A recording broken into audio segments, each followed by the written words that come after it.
Oh, hello. Welcome to Secular Hangouts. I am Godless Journey, and with me is the Graceful Atheist. Hey And everybody. we may have fine. Just keep talking over now. We may have some others join us in a little bit, but we figured that we would get started, and basically we have this kind of set up so that we can kind of create a community for the secular side of things. I know that David and I both have left church and kind of felt that piece missing in the secular side, so we figured we would try to plug that up. And David, you're better at talking, so say something. Absolutely. I think and the topic, the segue into our topic today was about kind of missing some having a community connection. So again, that's what we're trying to do with Secular Hangouts is build that community. Here I will plug the most recent Women of Deconversion in our Secular Hangouts YouTube channel. If you look, the previous one was a really fascinating discussion into mind and body agency. They talked about free will. They talked about stoicism. They got into some really interesting topics. So please check that out. But that's a really good example of the community building. We're starting to see groups of people come together. And then ultimately, we want to see other groups create and participate. So let us know. You can get us on Twitter at Graceful Atheist and at Godless Journey. Also on Gmail, I'm gracefulatheist at gmail.com. And remind me your email again. Yeah, mine's my old handle, which is my atheistic journey at gmail.com. There we go. So let us know if you're interested in participating in any way. Yes. We also have a Discord server for chatting real time. And we'll put a link in the description for that if you are interested in that type of talking. But so on to the main show. I went to church this weekend. I I wasn't struck down by lightning, which I think is a good thing because had I been, it probably would have been +1 for theists, but that's all right. I had been talking with my wife, and I'm like, I need something else. I go to work, I come home, I do family stuff, I go to bed, I wake up, I go to work. It's just such a routine, and I had felt pretty depressed and just kind of I don't know what the right word is, or if there is a right word, but just kind of there was nothing to look forward to. Yeah. I remember when we did go to church, it was like, oh, there's this, and it forced me out of the house. Uh, so I was like, all right, let's do this. I know you want to go look at a church. We'll go look at a church. It might suit both of our needs, and it was it was a different experience. And I know that 6 months ago I would have been I was in a very different place, and it would have been absolutely not, no way, no how are we going to a church ever again. Um, Right. I was the epitome of a angry atheist, as they say. But I went with a pretty open mind, just kind of let's go see what happens. And I remember thinking to myself, and this is so silly. I came from a very liberal church, and this was not as liberal of a church. And I was like, wow, it's really churchy. They're really heavy on the churchy stuff here. And I'm like, oh That's yeah, right. I'm in a church. That is what they do. That is what they do. But it was good. I definitely felt more uh, as I'm there. I'm making observations about everything and kind of looking at it without the necessarily the religious lens. I'm looking around. I'm seeing, okay, there's people here. They have the lights dimmed during the worship portion, and people are singing along. They get the words up on the screen, and everything's very well done. Very few distractions, and yeah. I've lost my train of thought. I will jump in. I will jump Thank in. you. So my entire family, like extended family, virtually everyone in my family are still believers and go to church. And so I find myself there relatively often. And so there's a couple of topics that I wanted to hit on. One you've already mentioned, just going in kind of with an open mind. What's interesting is from fairly early on, after I knew I declared myself an atheist and still going to church occasionally, not for my benefit, but in this case for my family, right? Because I love and care for my family, and that's important to them. But going in with an open mind, saying, you know what, I could be wrong. Somebody, convince me. and every time I have gone, I am convinced further the other direction, right? That that there is no God, right? Like that. As open-minded as I can possibly be, and yet the arguments and the for God and the way that the church acts, the way they talk to one another, reminds me so much of I don't want to say brainwashing, but just kind of it's groupthink. Yeah, groupthink. Exactly. That's great. Perfect word. They are convincing one another that this thing is real, right? And yet the emperor truly has no clothes. And you go in and you sit, and again, even with an open mind. And I think, my immediate thought early on was, wow, this is what a non-believer walking into church for the first time would feel, right? Like if you've been an atheist all your life, or you just haven't been religious or what have you, and you walked into church for the first time, what would you experience? And I realized that was kind of what I was feeling then, even though in the past I had been convinced by these things. It just looked ludicrous. It looked silly. It sounded ludicrous, right? Mm-hmm. How was that? Like, how was your experience as far as that is concerned? It's still kind of, the whole thing felt very routine for me. I did church for 20 years, almost every Sunday. So I knew what to expect. It was a different church. It wasn't the church that we had gone to or anything.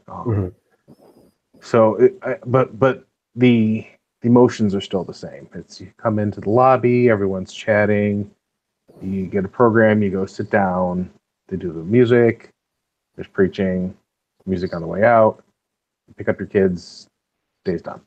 Right. So it's very formulaic. Yeah. Need more coffee. It's 3:00. I need more coffee. But I remember just sitting there. I kind of half tuned out the sermon, and it wasn't on purpose or anything. Yeah. But I remember just hearing bits and pieces and putting and distinctly hearing the us versus them right words, the non-believers. This is not for us. This is for the non-believers. This is for us.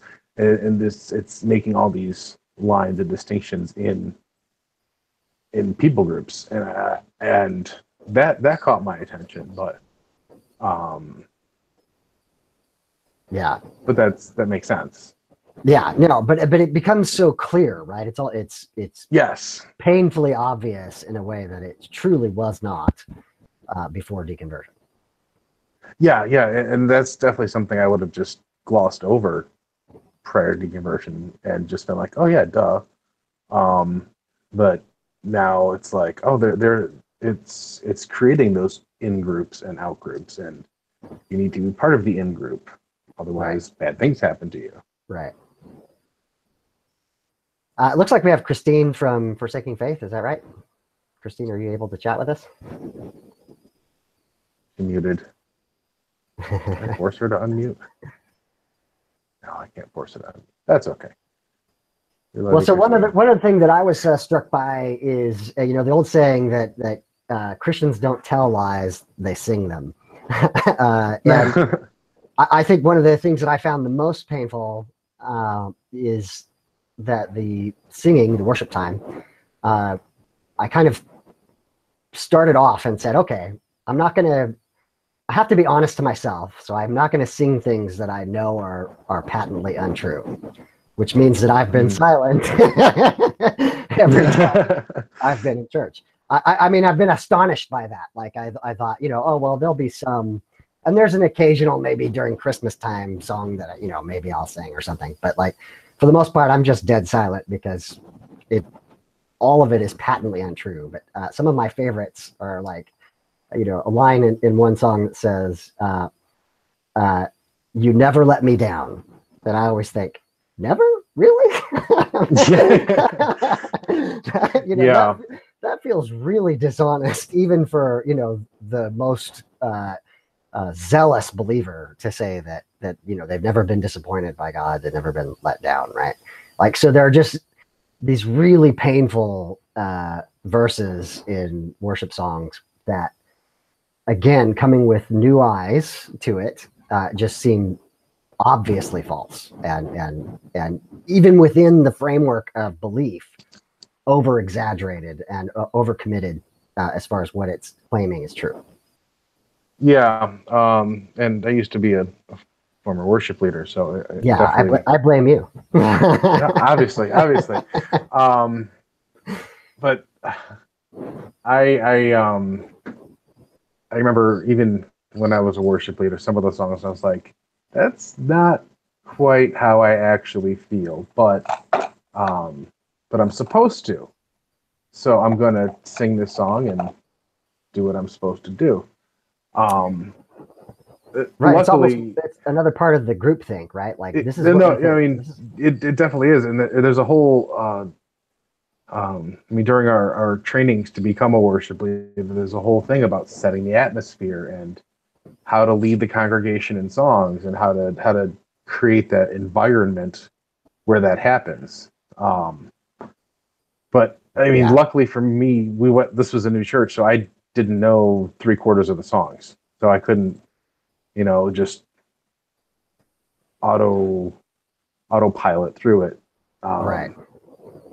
Where and that was the thing, is the production value was very good. At this place, it sounded like a professional band, and I know that they're probably at least 90% volunteers. Right.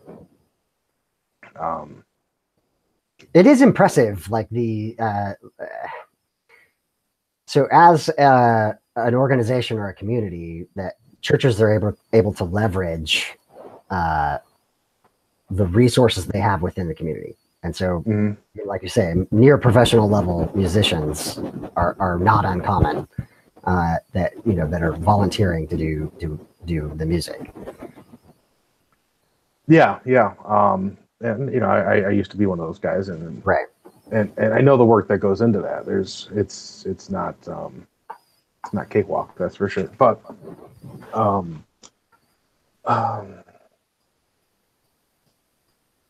yeah, my brain is off today. I'm sorry. I have plenty more. Do you want me to keep going? Oh, please, yes. So beyond the singing, the next thing that I've been struck by is the how bad the sermons are. And again, I know you're talking about basically one time going to church, but I'm talking about quite a number, not every week by any stretch of imagination, probably once a month, something like that, but enough that like when I was a believer, I would be frustrated by the poor research that the pastors would do, and taking verses out of context and things like that. And ironically, I feel the same way as an atheist. It's like, yeah, that doesn't mean that at all.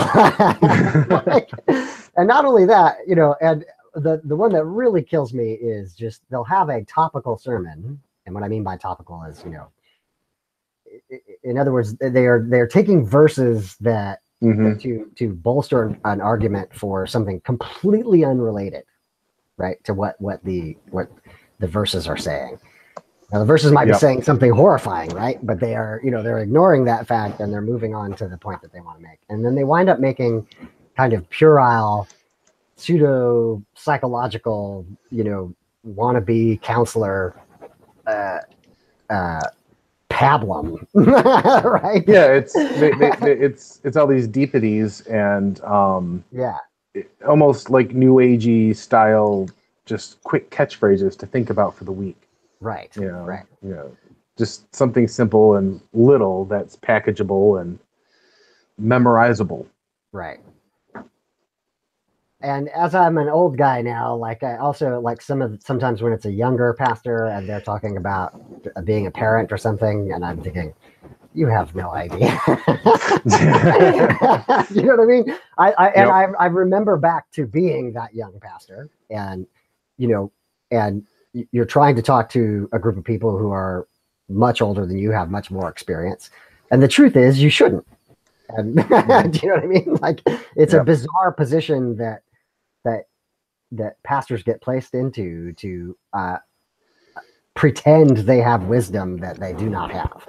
They don't have the experience yet to have that information, right? And I don't know. So the old disgruntled, get off my lawn kind of old guy part of me kicks into high gear. Really doesn't care for that very much. Yeah. This guy's definitely older. I mean, this guy was probably in his 60s-ish or something. Yeah. I'm not going to make a good guess, but I just remember he was talking about how when he was going into ministry and how he was going to go from part-time to full-time, and this stuck with me, and I put up a tweet about it. But he's like, and I'm sitting there and I'm going to be leaving this job where I'm making $70,000 a year and I've got 6 kids, and the enemy is lying to me and saying this is a bad idea. And I'm like, it's funny how reason and doubt get labeled the lies of the enemy. Right. It just blew my mind. I'm like, it just a little bit of logic and being like, hey, yeah, this might be it's definitely different with the lens that I have now.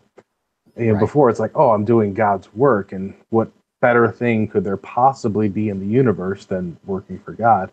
And now I'm like, you could have given your family so much more, and you could have had a more I don't know necessarily. Yeah, I know it's not all about materialism, but it's a little bit about materialism. Right, but still, I think your point holds, right? Like that. The reasonable part of them that is saying maybe this isn't the right thing to do is stuffed down because they feel like they have an overriding mandate from God. Right. And even though it's their consciousness saying, hey, maybe that's a bad idea, that gets labeled as the enemy somehow. So I see that Justin has joined us. Hello. Hello. Hey, Justin. How you guys doing? Doing well. Not too bad. Talking about being an atheist and going back into church. Have you ever had that experience?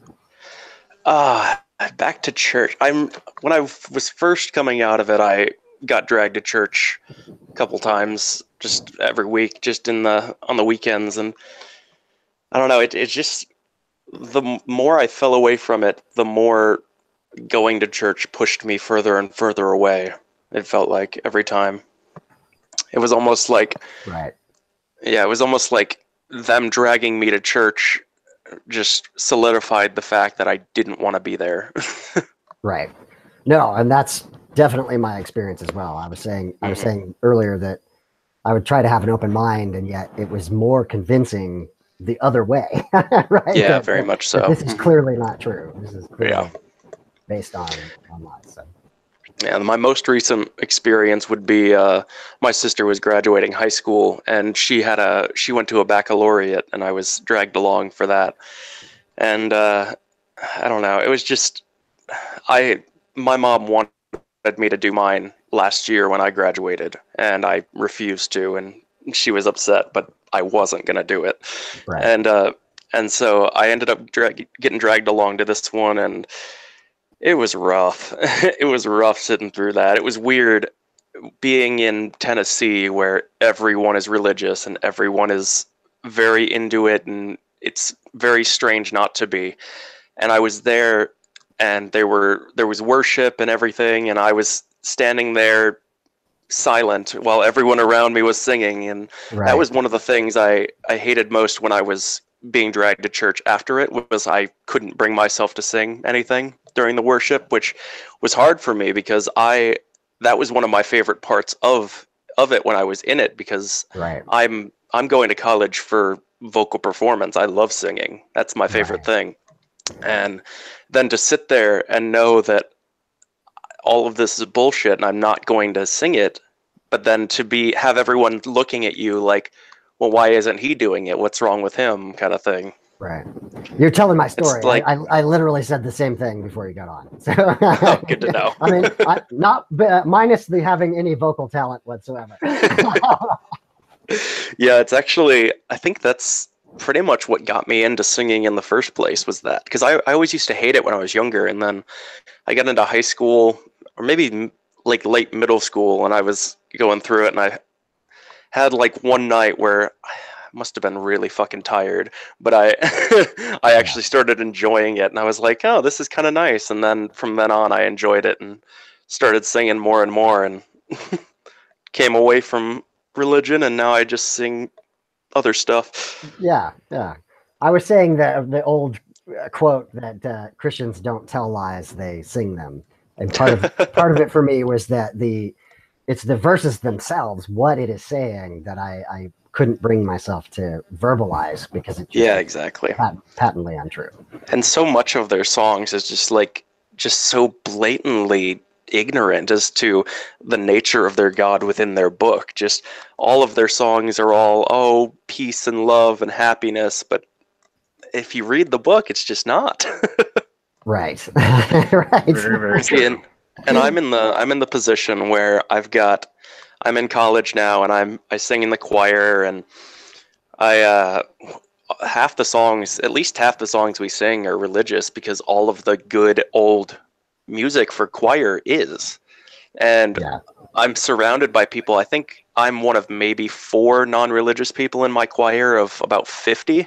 Right. And everyone's singing it and feeling it, and it just grinds my gears to be there. And I love to sing it because it's such good music. I just wish it wasn't so religious in its undertones, and it's just and I love more so than most people probably singing in foreign languages for those songs, because I don't know what I'm singing, so I don't mind, and it's beautiful music, and I'm perfectly happy with it. Yeah. Nice.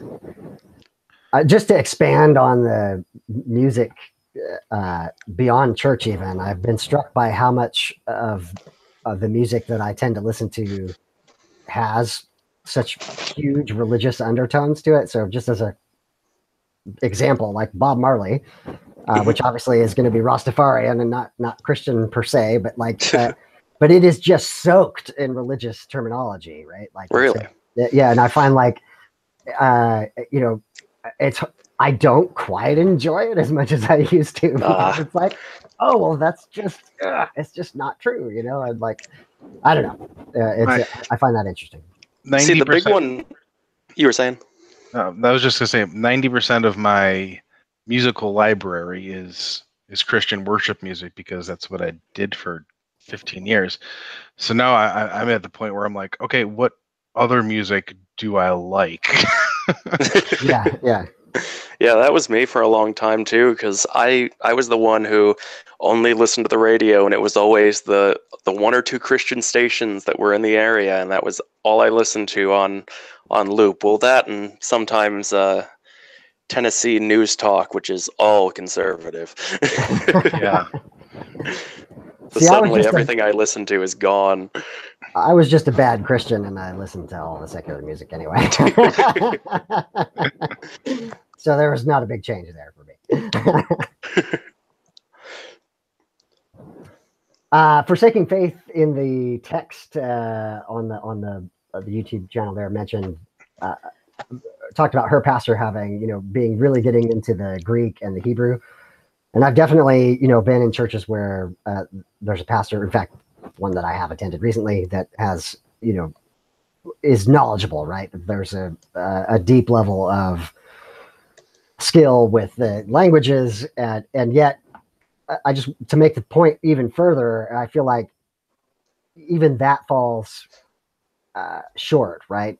So I think that the smart pastors, as I like to call them, dazzle their congregations with the Greek and Hebrew that is clearly going to go over their heads, and yet they're still making arguments that have no logical foundation, no reasoned foundation, and so even the smart pastors, I think, are fooling themselves or fooling their kind of congregations. Oh yeah, absolutely. And it's the whole thing of no matter how knowledgeable you are of your religion, because you are so engrossed in it, it's going to be hard to actually learn beyond what you want to allow yourself to learn. So you're almost never going to find just a person who knows more about their religion than, say, R.N. Ra does. Like R.N. Ra knows religion better than, I would say, just about any religious person I've ever met. Right, and I think that's true generally. That people that are atheists, particularly people who have become atheists who previously were people of faith, understand their respective religions deeper than current practitioners do. Absolutely. I remember when I was younger, I was hard set on becoming a youth pastor. That was my thing when I was younger, and even after that, now I understand everything about the Bible on such a deeper level than I ever did back when I wanted to do that for a living. And it's not even so much out of desire to, it's just so much that everything about it is just so like hidden when you're within the religion. All the questionable things about it and all the contradictions are just shoved under the rug, and then you get out and it's just like, wow, I was unaware of all that, and then you want to learn more. Right. Yeah, and it's just a discovery after discovery of I think I've said this before on Secular Hangouts, but that there's still a part of me that wants there to be some foundation, something that all that was based on that could be considered true, so that I can, say, well, there's a reason why I believed all that. And yet every time I hear a new apologist argument or I read, a person of faith's, debate, and I think it's just a shell game. It's just a shell game of, look over here at this gaping hole in the logic, and it's disappointing. It's literally disappointing that I want some of it to not be as baldly false as it is. Yeah, like a lot of my coming out of religion is very similar to Seth Andrews' story. I don't know how familiar you are with his, but he was talking about how he worked at a Christian radio station, and he saw this video of, it was Christopher Hitchens debating somebody, and he saw the title for it and the thumbnail, and he was excited to watch somebody religious just wipe the floor with this atheist who was so misguided and everything.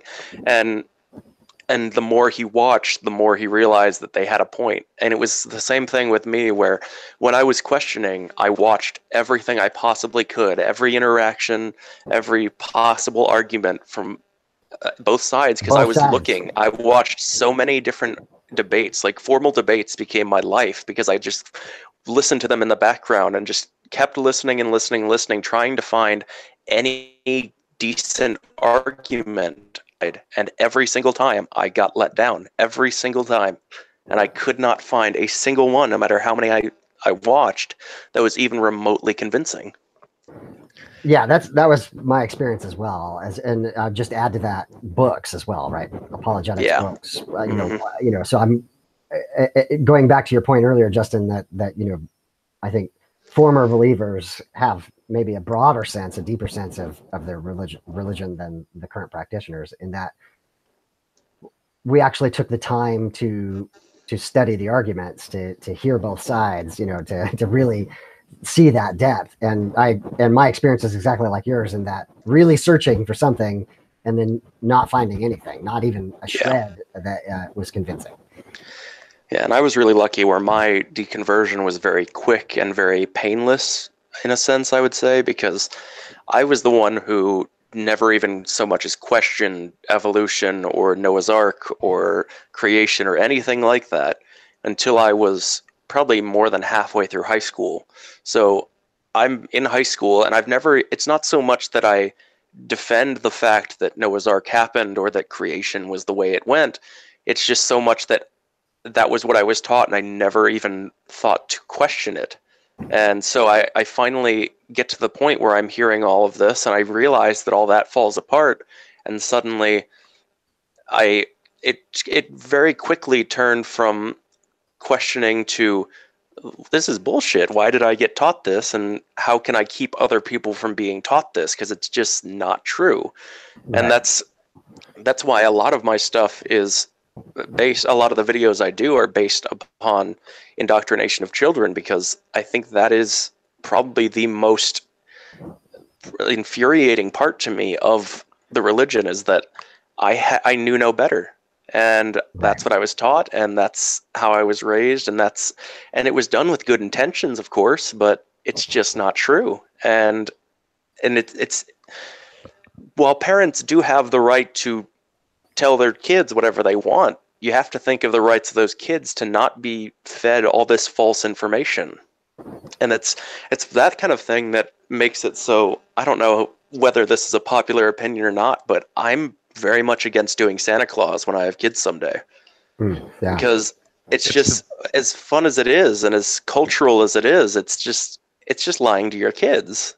And it has a lot of religious undertones to it, where you just have to believe this because that's what your parents are telling you, and it's this magical thing that rewards you for being good and punishes you if you're bad, and all of that. And it's just being dishonest with your children. And I'm as fun as it would be, I just disagree with it.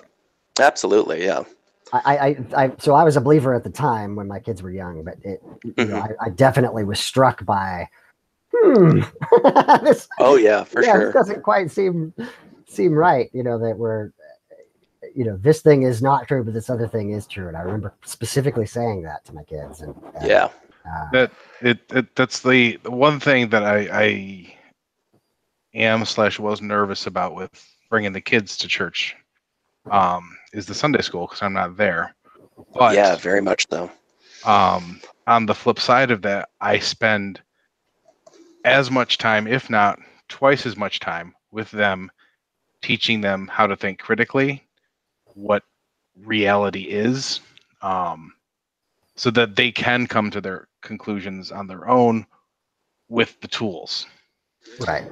Yeah, absolutely. And Justin, just you know, I had thought the same thing about Santa Claus until I had kids, and then Grandma came in, and it was just Santa, Santa, Santa, and you can't fight it sometimes. Yeah, I'm lucky to have a mother who I have an uncle who is an atheist, who is the only other atheist blood relative that I have that I know of, and he had a daughter, and he let his parents, which are also my mother's parents, watch his daughter, and he told them that he was fine with everything as long as he didn't want them to be exposed to God or Jesus or anything like that within their house, and he didn't want them to. He didn't want her to be watching Fox News, which they watch a lot in that house. Those were his only two stipulations as to her being at their house, and they did not respect that. And my mom was very adamantly upset with them for not respecting his boundaries with his kid. So I'm lucky to be able to say that if I were to tell my mother that I did not want something like that, she would probably be all right and on board with that, which is good to have. That is good. Yeah. Yeah, that's great.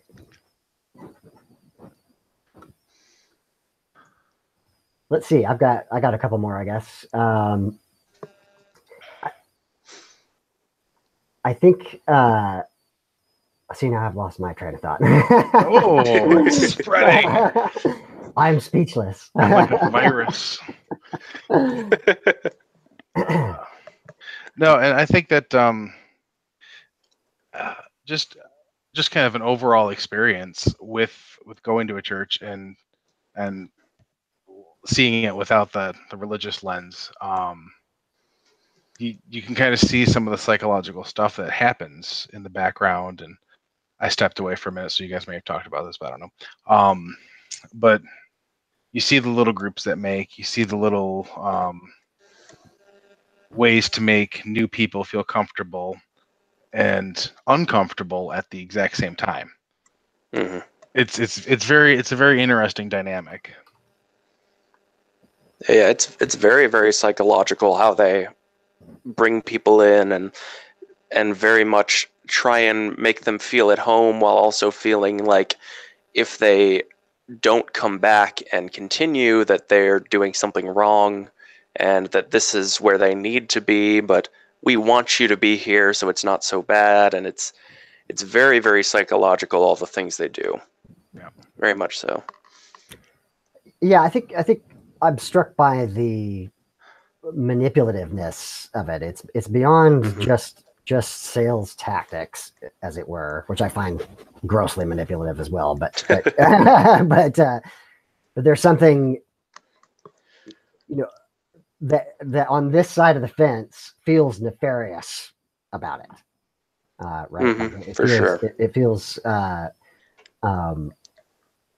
intentionally manipulative in ways that I didn't ever think I would see. Right. I mean, once you get out of it, you can really see the whole nefarious aspect of we love you, so we don't want you to burn, so you should come here and be with us, because then you won't. But if you don't, then we still love you, but you're just going to burn. Yeah. Kind of thing. Right, And it's they have such a way of weaving just horrible, horrible messages in with this undertone of supposed love, and it's just kind of disgusting how they manage to manipulate people like that. And they're so damn good at it too. Yeah. So and with all that going on, how do we do it better as a secular community? How do we create an environment where you can just go with your family, have your kids hang out with other kids and socialize? You go hang out with some adults, maybe listen to some music, talk about something, and then go home. How do we make that a thing? Well, you see, I think the big problem with that, well, there's a couple of them. One is that the whole thing holding the church unit together, I feel like, more so than even the community, is just the habit and the manipulation of the people to get them to go in the first place, where you're expected to go to church kind of thing. Like lots of people who go to church even regularly don't really want to go to church, but that's just what they do kind of thing. Mm-hmm. And I feel like it's something that as a community, I feel like we should be better than and above to make people feel that way. And that's one thing that makes it more difficult for us to have something like that come to fruition. The other thing with it, though, is that I feel like a lot of people, when they are secular and they make secular friends in their area, they do kind of have that where they tend to interact more with those people, and they kind of form a little bit of a community. But it's hard to do that when it's not organized. But the whole organization of it kind of falls apart unless it's very hard to organize something in that way without making people either feel as if they are required or obligated to come, or make them feel as if it is too much like church, I would say. Right, and the religious communities have a unifying sense of purpose. And what is interesting or odd about secular communities is we're defined as much by what we don't think or don't believe as what we do. And so that bonding of having a sense of shared purpose is harder to build. Yeah, like you could have 20 Christians together in a room, and they all, at the very least, they all share this belief in a God and this supposed assumed relationship with this God that they can all kind of talk about and explore together. But if you put 20 atheists in a room, there's a good chance that maybe some of them are activists, maybe some of them are actively fighting against religion, but at the same time, other than that, you may not have anything at all in common with these people. And that's one of the biggest problems with it is, like you said, it's defined more by what we don't believe than what we do. So it's a lot broader with the people that are going to be a part of it, because it's just all walks of life of people, just completely different, have all these different reasons to not believe in a God. Whereas all the religious people have largely the same reasons to believe in a God at the very least. Right. Well, let's flip the question on its head a bit, Chris. If you were looking for a community to join, what would be the things you'd want to be there, right? Would you want discussions of morality? Would you want, having a kids group that talks about their lives, that kind of thing? I'm not sure. We're getting some buzzing. I'm not sure who that is. Okay, so that's not just my head. Okay. Yeah, that is a very interesting question. Because part of me is like, yeah, I want a philosophical discussion on Sunday mornings, and I want to have someone basically do regular school with my kids instead of necessarily with the religious lens on it. Just, hey, here's some cool science stuff. I mean, what kid doesn't love watching chemical reactions go off in the front of the room with, right. or launching rockets in the parking lot or something like that. Mm-hmm. We're looking at bugs. Or what? Looking at bugs, just going Bugs. outside and Thought you said butts, and I thought maybe I'm gonna skip that one. Yeah, not quite. Bugs makes way more sense. But I know that as far as the adult interaction goes, that's gonna be a huge hurdle, because not everyone likes talking about philosophy. Not everyone likes talking about politics. I hate talking about politics. I find it a fruitless endeavor. But and there's only I hate sports. I don't want to go watch a sports game. The adult portion, I think, would be harder than the kid portion, and of course that's the part that brings the adults together. So it's a tough question, and it's why I shot it out there. So I feel like we're still. I think this is the question that needs answering over the next few decades, because as we've quoted here before a number of times, society is becoming more secular, but that does not mean that people don't need connection and community and belonging and a sense of purpose, right? All those things are still necessary as a human hardwired need. And as we all pull away from church, and we no longer get that from that particular religious community, we need to find alternatives. And I'm not saying I have an answer. I'm saying we all need to work this out, because it's going to be a problem. I would say my biggest thing with it is, I would say that while there are a lot of people who do not believe in God, I feel like it's a much smaller percentage of those people who don't believe in God that actually care whether they are around other people who do not believe in God. I think that's a much smaller percentage of the whole of the non-religious people in the country. And I think because of that, I think what we have here with the online discussions and that sort of thing is probably the best way to go about it, because it brings people who all kind of have the same sort of life experiences and the same sort of feelings about religion in general together in a way across across the country, across the world, even, where you wouldn't really be able to go hang out with these people in person because we're spread all around the world, and it's a matter of kind of, I don't know. I've found that since I've come away from religion, Twitter and YouTube have kind of become, I would say, almost my replacement for church, where I have all these people that I've watched for so long, or I've had conversations with, or I've interacted with online, and I go on Twitter and YouTube and I see their content and their tweets, and we engage in discussions that way.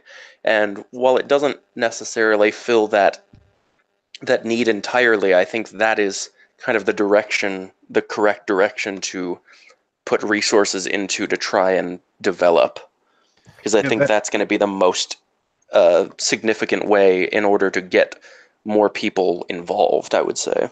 That's where I had been for probably the last just about a year now, is getting and growing inside of that online community. Yeah. I've gotten to a point though where that's not satisfying anymore. Mm-hmm. I need human face-to-face, sit down with a cup of coffee interaction. Yeah, that's true.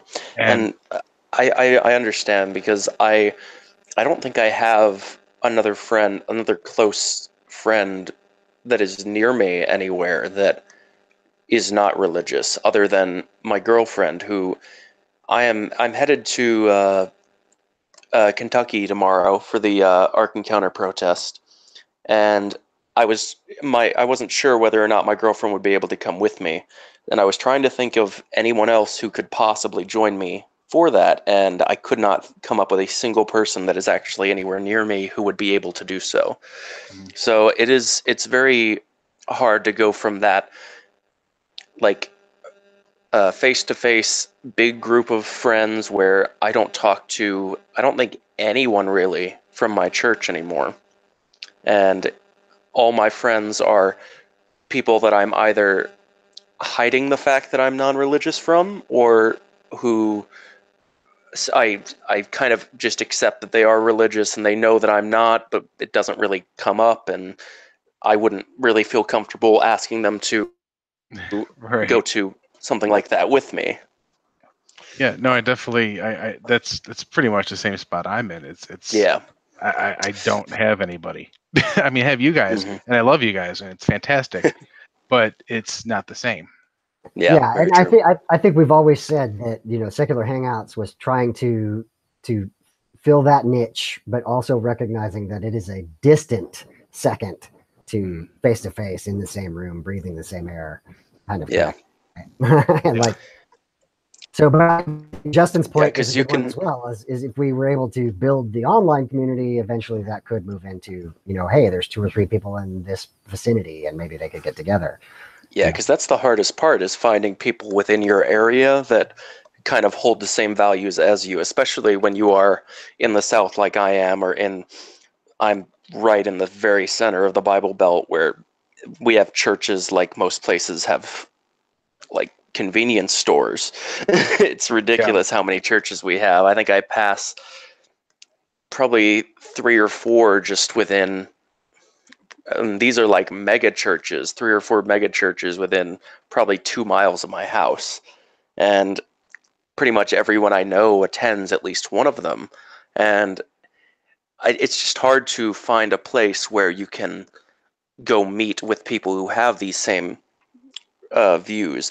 And I found that I found a place.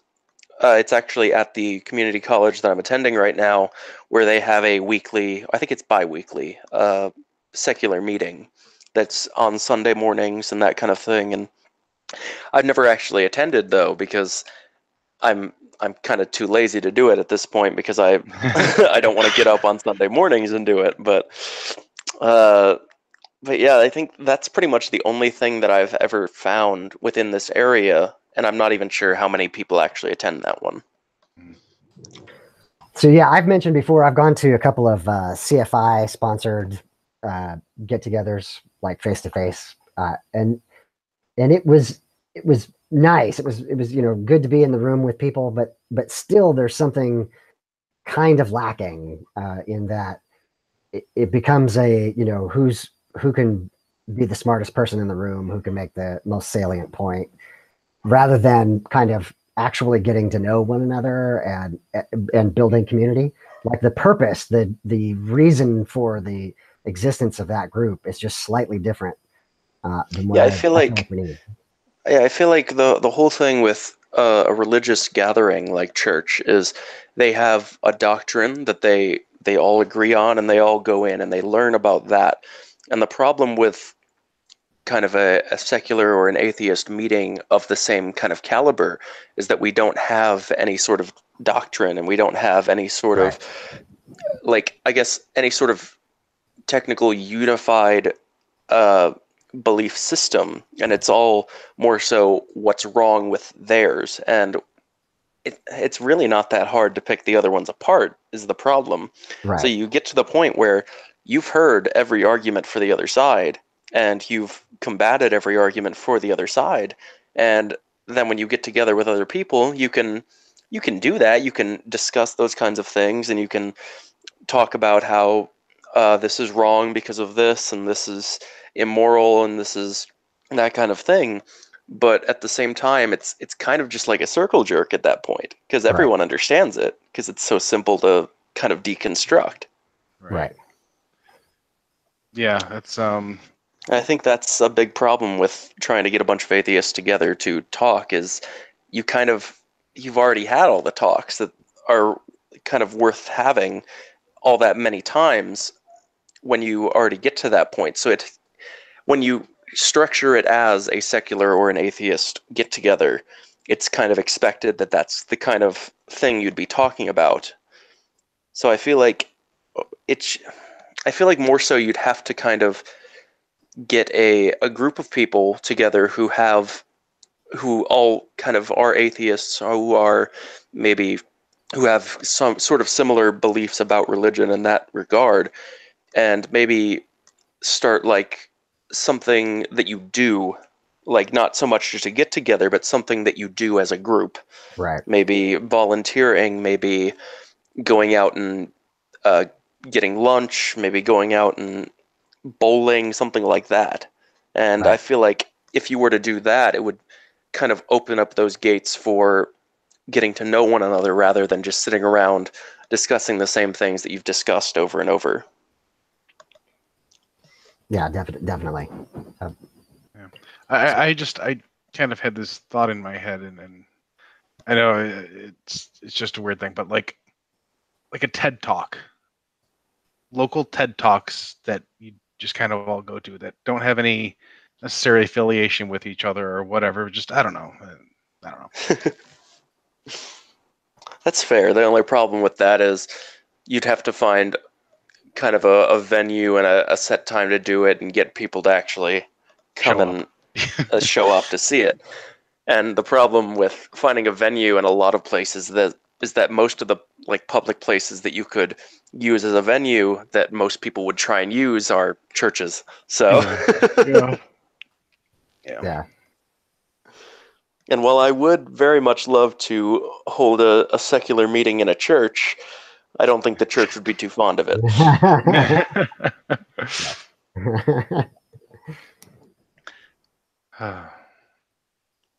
Well, I'll add one more plug here for the Women of Deconversion from the last secular hangout. They delved into some of this topic of kind of the idea of the basis of morality, of how do you answer some of the hard questions and feel confident that you know the answer to that. And I think one of the difficulties of a secular community is that everyone comes with a different perspective, and maybe a slightly different philosophical background, or and has a different approach. And so instead of everyone saying, this is the one way, everyone comes and says, well, I think it should be this way. And and so there's that unification that is not there. What we need to get to, kind of train ourselves, is to recognize that that's actually ultimately a good thing, right? That gets us a diversity of perspectives. It gives you more to think about, and And when everyone is, as we talked about groupthink at the beginning of this hangout, then it devolves into the wrong answer, because it becomes about defending that groupthink rather than hearing different perspectives. Yeah. Agreed. Well, anybody got any closing points? Because I think we're just about out of time. No, I think we're good. Cool. Yeah. All right, let's go around and plug our stuff, and well, why don't you start, Justin? I am Justin, or God is not good, or Ging, or whatever people want to call me, because it varies. But I have a YouTube channel where I mainly go through and debunk sort of child indoctrination videos, child cartoons, and also respond to other religious videos of that nature. I've got 2 that I recorded today, which will be going up probably within the next week. And if you would like to meet me, I will be at the Ark Encounter protest tomorrow in Williamstown, Kentucky.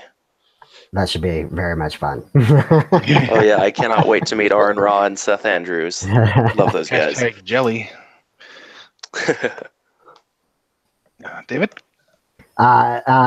Probably Twitter's the best way to get in touch with me, at Graceful Atheist. And then the blog is gracefulatheist.wordpress.com, which I very, very sporadically write at. And I was under my account, but I had some technical difficulties with my phone, so now you see the Secular Hangout circle as opposed to my face. But anyway, I am at Godless Journey on Twitter and godlessjourney.com, and I do YouTube stuff, and I'll put everyone's links in the bottom because I'm not going to spell it all out. And great talk, everybody, and we will talk again soon. We'll catch you next time. Thanks. Yep. Bye-bye.